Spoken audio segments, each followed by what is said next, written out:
అంతకుముందు మన మండలం ఉదయగిరి నియోజకవర్గంలో ఉన్నది, ఇప్పుడు ఆత్మకూరుకు పోయింది.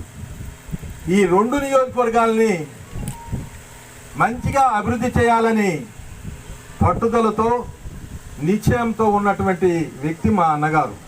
అందుకని మహానుభావుడు డాక్టర్ వైఎస్ రాజశేఖర రెడ్డి గారు ఉన్నప్పుడు మనకి ఉత్తరపు కాలువని తీసుకురావాలని, ఈ ప్రాంతమంతా సోమశిల నీళ్లు పారించాలనే ఉద్దేశంతో మా అన్నగారు ప్రయత్నం చేసి దాని సర్వేకి కూడా సొంత డబ్బులు ఇచ్చి సర్వే చేయించినటువంటి వ్యక్తి మా అన్నగారు.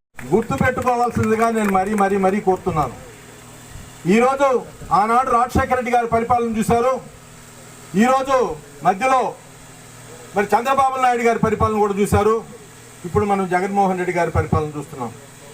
గడిచిన 5 ఏళ్లలో 600 అబద్ధాలు చెప్పి ముఖ్యమంత్రి అయినటువంటి చంద్రబాబు నాయుడు ఒక్క పని కూడా చేయలే. మనుషులు నచ్చేటట్టు మెచ్చేటట్టు ఇది చేశాడు. షబాష్ చంద్రబాబు నాయుడు గారు మహానుభావుడని అనుకునేటట్టు చేయలే.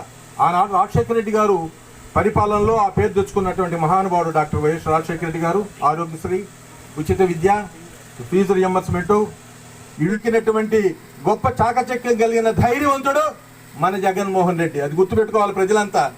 ఏం ఆషామాషా మనిషి కాదు మన జగన్మోహన్ రెడ్డి. సాధించాలనుకున్నది ఖచ్చితంగా ఎట్లయితేనేమి 16 నెలలు జైల్లో కూర్చున్నాడు వీళ్ళు మన జగన్మోహన్ రెడ్డి గారు. ఇదందరూ కూడా ఎస్సీ ఎస్టీ బీసీ మైనార్టీస్ గుర్తుపెట్టుకోవాలా. ఎందుకంటే ఈ రోజు ఆయన చేసేటట్టు మహిళలకి ఎంత సేవ చేస్తున్నారు కోరుకుంటున్నాను సీఎం గారు. అలాగే మీకు అనంత సాగరంలో మాకు చాలా ముఖ్యమైన మండలం ఈ నియోజకవర్గంలో. అక్కడ మండలానికి ఇమ్మీడియట్ గా 2 సబ్ స్టేషన్ అవసరం ఉంది. ఒకటి వచ్చి మన దగ్గర, ఇంకోటి వచ్చి మీకు ఆ పేరు చెప్తాను యశండి గారు. ఈ 2 కూడా తొందరగా కంప్లీట్ చేయాలని కోరుకుంటున్నాను. వెంకం.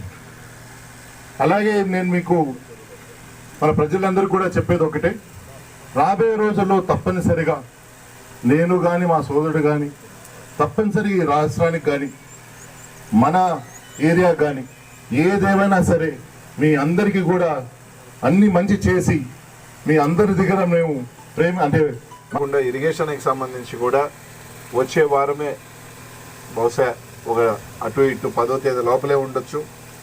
ఏదైతే సోమశిల సంబంధించి కూడా ఈ రానున్న 3 సంవత్సరాల్లోనే పూర్తి చేసి ఆత్మకూరు ప్రాంతానికి కావచ్చు, అలాగే ఏదైతే రాజశేఖర రెడ్డి గారు తీసుకొచ్చిన వెలుగొండ